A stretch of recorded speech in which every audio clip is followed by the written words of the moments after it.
Hello and a very warm welcome to a brand new edition of World Panorama with me, Frank Pereira, on Rajya Sabha Television. Over the next half an hour, we'll bring you a roundup of all the significant events that have happened around the world this week. But first, a look at the headlines. Saudi Arabia and its allies present Qatar with a list of steep demands to end the crisis. The 13 requirements include shutting the Al Jazeera TV network and cutting back diplomatic ties with Iran.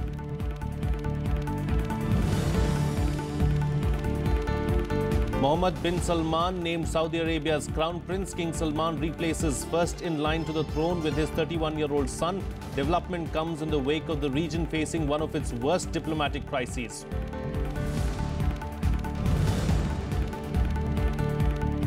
French President Emmanuel Macron secures absolute parliamentary majority, announces government reshuffle after victory. New team includes 15 men and 15 women and 14 ministers from civil society.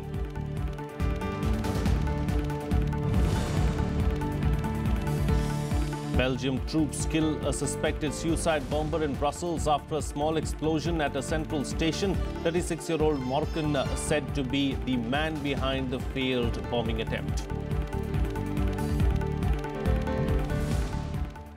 4 Arab states that have isolated Qatar handed a list of 13 demands that they say Qatar has to accept within 10 days or risk the continuation of their embargo.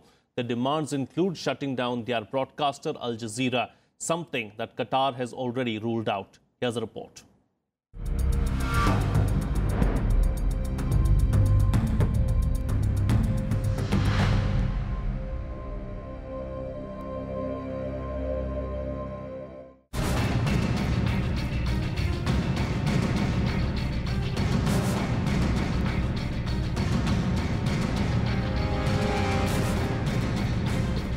Saudi Arabia and other Arab countries have sent a list of demands to Qatar that they said must be met if it wants the trade and diplomatic embargo to end. The 13-point list provided by Kuwait, which is mediating the crisis, insists that Qatar should cut back diplomatic ties and end joint military cooperation with Iran. Further, it needs to end ties with terrorist organizations and shut down its broadcaster Al Jazeera.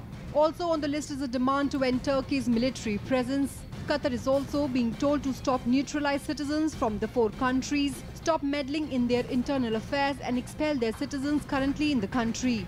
It has also been asked to stop funding news outlets including Arbi 21 and Middle East Eye. If Qatar complies, it will be audited once a month for the first year and then once a quarter in the second year, after which monitoring will take place once a year for 10 years. Qatar has 10 days to comply before the list becomes invalid. Earlier this month, Saudi Arabia, Egypt, United Arab Emirates and Bahrain broke ties with Qatar over allegations that it funds terrorism, a claim that Qatar denies.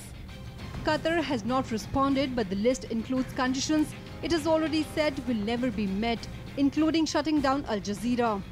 Further, Qatar has refused to negotiate till the blockade is lifted. Bureau Report, Rajya Sabha TV. Well, joining me for a chat this week to talk about this is West Asia expert Waiel Awwad. Thank you so much for joining me on the program. What do you make of the list of 13 demands? Qatar has already rejected it, saying that it is not possible to meet these demands. Well, I think it shows the kind of the rift between the Saudis, Emirates and Bahrain toward Qatar, because this has been for some time. There was, a tension between the countries, especially when Qatar have come up with the Al Jazeera channel in the 1996, and at that time we had the MBC, where I used to work with the Middle East Broadcasting Center, and then it has come on Al Arabiya. We thought we broke the monopoly of the Western coverage in the world. Then we realized that they become the spokesperson or the warmongers of the during the Arab Spring in 2011. So there was lots of changes on this. But if you look at the list from the, I mean, the person like Yusuf Al-Qaradawi, who will run the Shad OIC in Qatar, he was praised by Saudi Arabia earlier, by Emirates, by Bahrain, and he was awarded the top prize for his outspoken about raping children in Syria, allowing sisters to be raped by her brother, legitimacy that it has been done, and they were glorifying him. And the moment they wanted him out now because he's supporting the Muslim Brotherhood, where they felt that he should be pulled out. So if that is this is show you how ridiculous is the crisis is, and how much we are naive in dealing with each other. Because when you praise somebody and then suddenly you find he is not the right person to do so, it shows the kind of frictions within. But what interests me the most is the closing of the Turkish military base in Qatar. And that's a clear indication because of the rise of the Muslim Brotherhood, whether it's in Egypt, whether it's in Turkey, whether it is supported by Qatar. So that kind of link worries the GCC, worries the United States, especially because the interest of the United States within the GCC country is a prime important for the supply and undisturbed supply of oil and gas to the rest of the world. So any problem there, it is the United States who called the shot. But this rift will continue to be between the Bedouism and its tribe feud. You know, how much of an impact is it really going to have on the Qatari people, this blockade that the other GCC countries have put upon it? It's a hypocrisy. I mean, look, they are calling it a human right violation. What are you doing in Yemen? What are you doing in Syria and Iraq? What are you doing in Libya? Why you were with them in Yemen? You were also part of the coalition forces led by Saudi Arabia. You were bombing the Yemenis. You were doing the same thing in Libya and as well as in Syria and in Iraq. Now you're calling it, and it's a violation. There is not much of effect, in fact, on the royal family. I don't think they were eating chapati or eating rice or eating. They have their own dishes. It is the working class who are living in the Qatar who have been suffering. Now the Iran have stepped in, Turkey have stepped in. They have given them food supply. There are shortage of food, no doubt about it, but they have covered it up. But it is the common man who suffer in any kind of sanction. Economic sanction, it's a violation against any country, no matter what. And especially it is in Ramzan and the time of everybody keeping fast, and you're putting a blockage on a country which is next to your door. I mean, they are the same cousins, and then you're calling it they are violation against the human rights, and what you've been doing all these years together. Sure. How long is this crisis, do you think, going to continue now? See, Qatar is adamant it will not compromise very soon, but they may look for a face-saving formula. United States have the second largest military base in Qatar, remember that, and also in Saudi Arabia, in Bahrain they have. So there is no question of war breaking out. Do you see the United States intervening or mediating? Well, the U.S. is giving conflicting report. We see what Trump have done after the visit. It is sole responsibility of his because he sided with Saudi Arabia. And then we find his Foreign Secretary of State, Tillerson, saying something else. And now he's saying we are asking the Saudis now to change their curriculum and stop all this teaching of Wahhabi all over the world and change their textbook. If that is the attitude, then what the United States really is doing among the tribes?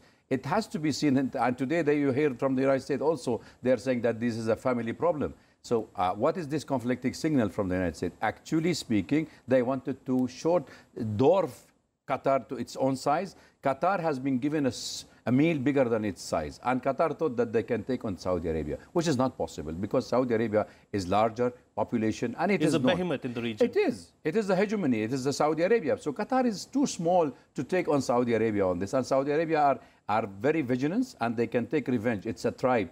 And you remember how they can go for the vigilance and for mistrust of what they can do, and they can kill to the extreme that they are able to remove the Tamim Amir from his position, bring the other family on that, as they have done in the 90s when they changed the Amir of Qatar in Saudi Arabia itself. Sure. So it can happen, they can change. The maximum United States can participate in this by siding with the Saudi Arabia in letting them attack the palace by the Emirates and the Saudis, attacking the palace of Qatar and then changing the Amir, that's all.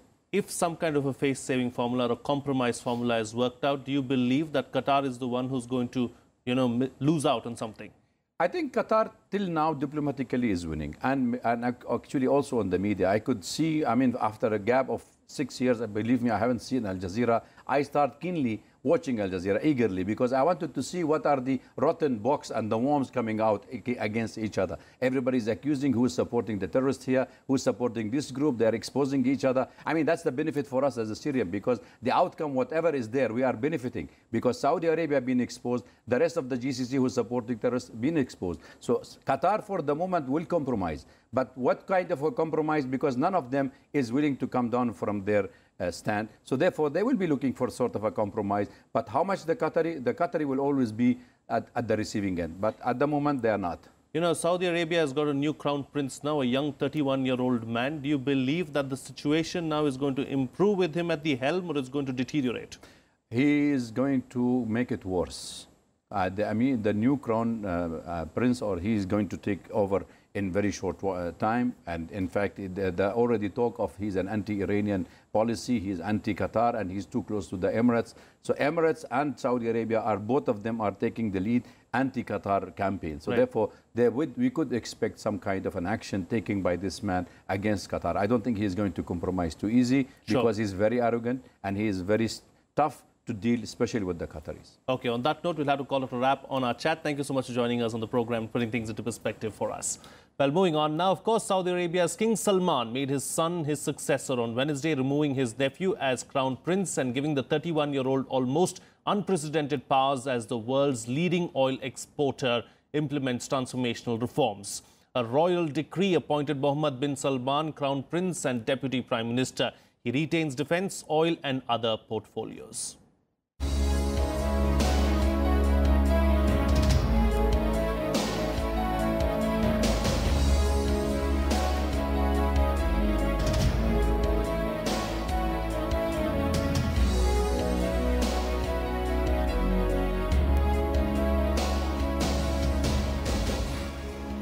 Mohammed bin Salman was little known outside the palace since January 2015, when his father Salman bin Abdulaziz assumed the throne of Saudi Arabia after the death of King Abdullah bin Abdulaziz.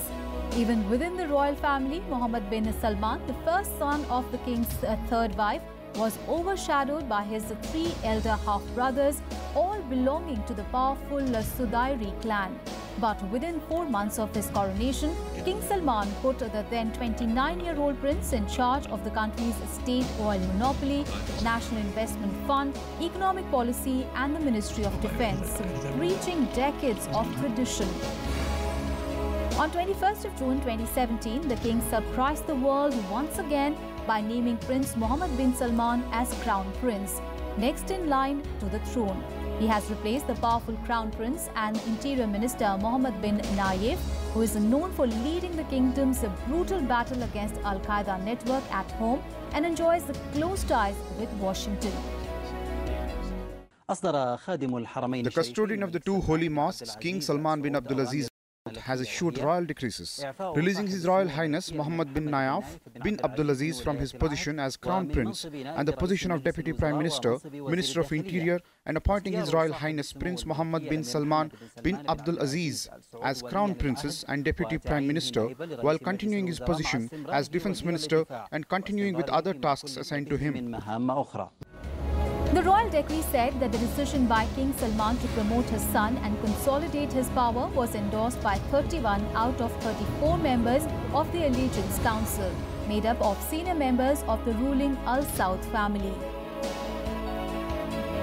Analysts say the change ends uncertainty over succession and empowers Prince Mohammed bin Salman to move faster with his plan to reduce the kingdom's dependence on oil, which includes the partial privatization of state oil company Aramco.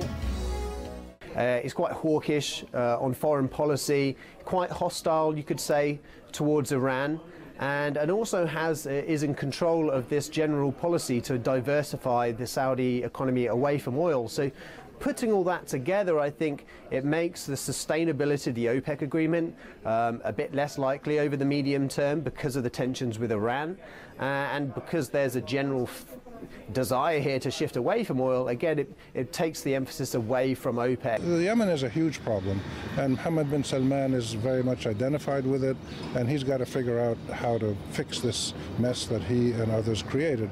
Other than that, the Saudis feel that what they're doing is probably sustainable. Meanwhile, local citizens voiced their support after Saudi Arabia's King Salman made his son the next in line to the throne.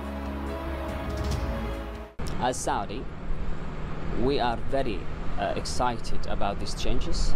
We are happy that new blood youth are taking the lead to lead the government, the country, into a new era where the population of 70% of Saudi Arabia considered under the age of 35. We woke up to sudden decisions, but they have been made for the future of youth and successful young leaders in the future. And we are with Salman, whatever decision he makes.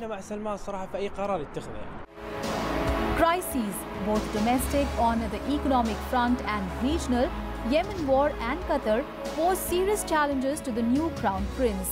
But an equally important and immediate challenge will be to win the support of the powerful members of the royal family. The 81-year-old king, who is reportedly ill, may be setting the stage for his son's succession to the throne once he departs. To make that happen, the young prince will have to first consolidate power within the family, which is no stranger to power-hungry palace politics. Bureau Report, Rajya Sabha TV. Well, it's time for a short break now, but still to come. French President Emmanuel Macron clinches an absolute majority in Parliament, but record abstention and lower than expected landslide prompts critics to warn he has no blank check for far-reaching reform. That and much more on the other side. Stay tuned, we'll be right back.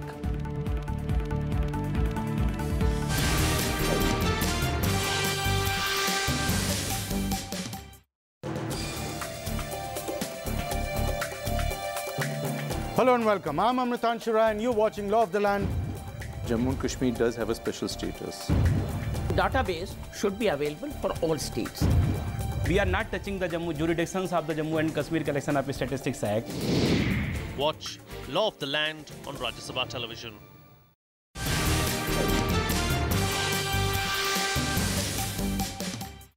Welcome back. You're watching Rajya Sabha television. Well, French President Emmanuel Macron's party won a clear parliamentary majority on Sunday, securing more than 300 seats in the 577-seat National Assembly.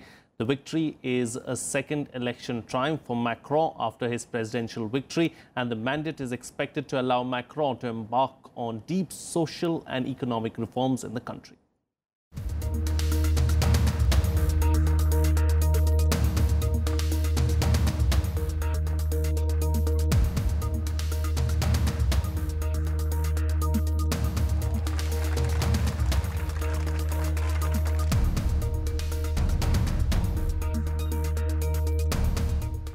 A decisive victory for French President Emmanuel Macron's party. After Sunday's second round of parliamentary elections, Macron's party, La République En Marche, along with ally Modem, won more than 300 seats in the 577-seat National Assembly. Macron's party had won the first round of elections on 11th June. For the first time, there will be a profound renewal of the National Assembly. It will be more diverse, younger, strengthened with diverse professional, voluntary and political experience. You have given a clear majority to the President and the government. This majority will have a mission, take action for France. French people have chosen hope over anger, optimism over pessimism and confidence over shying away. The results are a huge victory for Macron's party, which was formed just over a year ago, and half of its candidates have little or no political experience. The results come a week after Macron's own presidential victory. He had won without the support of a traditional mainstream party, convincingly over far-right candidate Marine Le Pen. However, opposition has pointed that turnout in the second round of parliamentary elections was too low at just over 40%. Abstention has today broken new records. The low turnout shows that mistrust towards politics has reached a peak. The election of Macron to the presidency of Republic seems to have sent the country in a state of indifference and awareness. Despite the low turnout, the comfortable victory of La République En Marche and Modem is a big blow to the traditional parties on both the left and right. The result also gives the 39-year-old president a strong mandate in a parliament to pursue his pro-EU, business-friendly reform plans. Bureau Report, Rajya Sabha TV. Meanwhile, security in Brussels is at high alert since an attack was aborted on Tuesday. Although no one was hurt, Belgian Prime Minister Charles Michel said that the explosion could have caused many casualties. A 36-year-old Moroccan citizen was named as a suspected bomber by counter-terrorism prosecutor.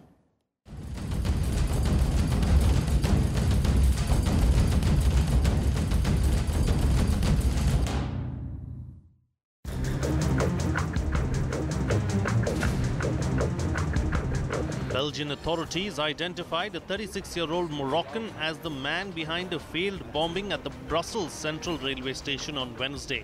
The man, whose initials were revealed as OZ, had no history of involvement of being in terrorism.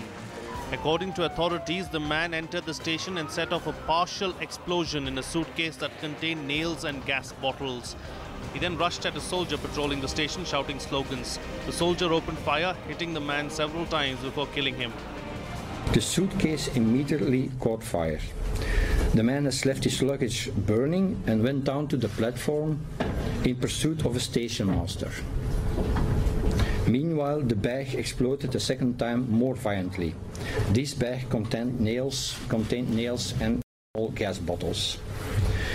The man then returned to the hall when he rushed to a soldier while shouting Allahu Akbar. The soldier immediately opened fire and hit the individual several times.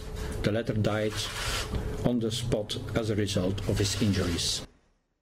There were no other casualties apart from the suspect. Brussels railway station and the nearby Grand Place Square, a major tourist destination, were immediately evacuated after the incident.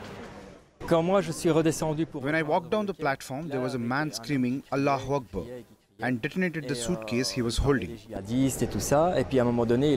Authorities treated the incident as a terrorist attack. Belgian Prime Minister Charles Michel confirmed that a national security alert is being maintained at its second highest level. I would like to repeat that we will not let ourselves intimidated by terrorists. We will continue to live the most normal way possible with the conviction that we must heighten the security services. Belgium has been on high alert since March 2016 after 32 people were killed in attacks in Brussels that were claimed by the Islamic State group. The incident in Belgium comes a day after a radical Islamist on a terror watch list rammed a car loaded with weapons and gas into a police vehicle in Paris. Bureau Report, Rajya Sabha Television. Well, let's now take a look at some other international developments in our segment, Globe Watch.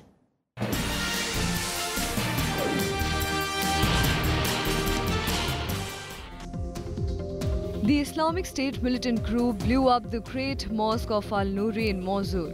Aerial photos showed the mosque and minaret were destroyed. It is noteworthy that the mosque is an ancient landmark where IS leader Abu Bakr al-Baghdadi proclaimed a caliphate in 2014. However, IS claims that US aircraft destroyed the complex. Meanwhile, Iraqi Prime Minister Haider al-Abadi said blowing up the mosque was an official declaration of defeat by IS. One person was killed and 10 others injured on Monday when a man rammed a vehicle into worshippers coming out of a mosque in North London's Finsbury Park.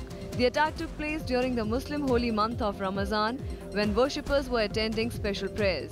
Bystanders detained the 48-year-old van driver who was later arrested. The attacker reportedly shouted slogans against Muslims. British Prime Minister Theresa May said the incident was being treated as a terrorist attack. Dozens were killed and over 60 injured after a car exploded in Afghanistan's Helmand province. The blast took place when soldiers, government employees and other civilians were lining up outside a bank to collect their salaries. This was the latest in the series of attacks in Afghanistan during the holy month of Ramadan. No group immediately claimed responsibility for the attack, but Helmand has been at the center of bitter battles between the Taliban and Afghan security forces aided by NATO troops.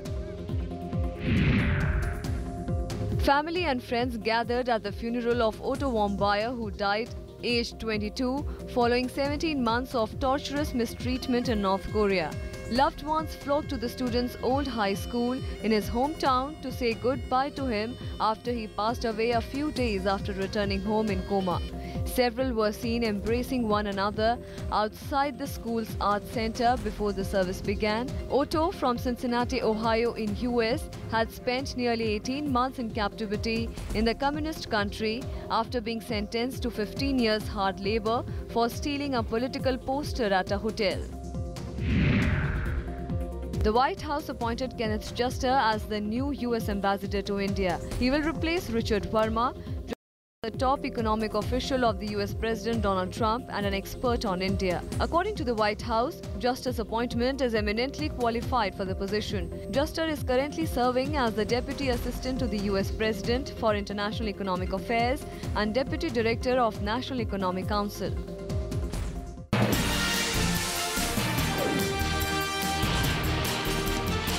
let's now shift focus and bring you up to speed with some sports news you might have missed this week in sports action.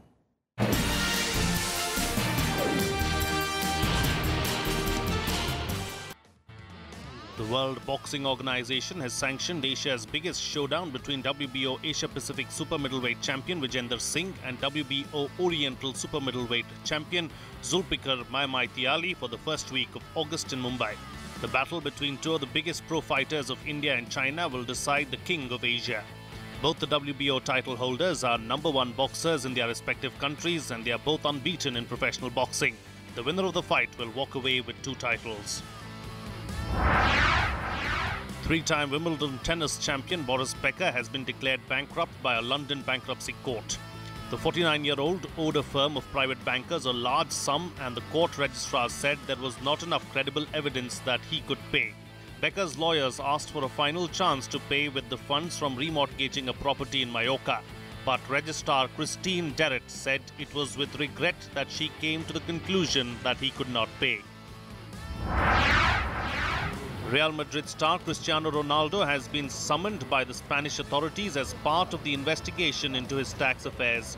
Ronaldo is accused of defrauding Spanish authorities of 14.7 million euros between 2011 and 2014 and will now testify on July 31st. The episode may cost Real Madrid their star winger as Ronaldo feels hard done by the apparent excessive force with which the complaint has been dealt with. Officials claim the Portugal international had knowingly used a business structure created in 2010 to hide his income in Spain from his image rights. New Zealand wicketkeeper batsman Luke Ronchi has announced his retirement from international cricket, saying he now wants to focus on his family.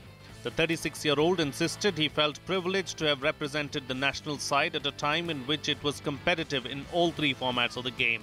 Ronchi, however, will continue to play in franchise-based T20 tournaments and domestic T20 circuit around the world, with his next assignment coming in the NatWest T20 Blast for Leicestershire.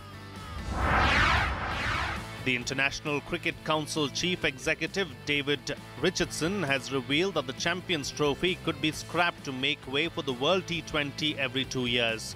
Some officials argued that the recently concluded 80 marquee event is too similar to the World Cup, which the ICC has decided will be contested with just 10 teams from 2019 in England. Richardson admitted that there should be some differentiation in global events and, therefore, the 2021 Champions Trophy, scheduled to be held in India, is not guaranteed to go ahead.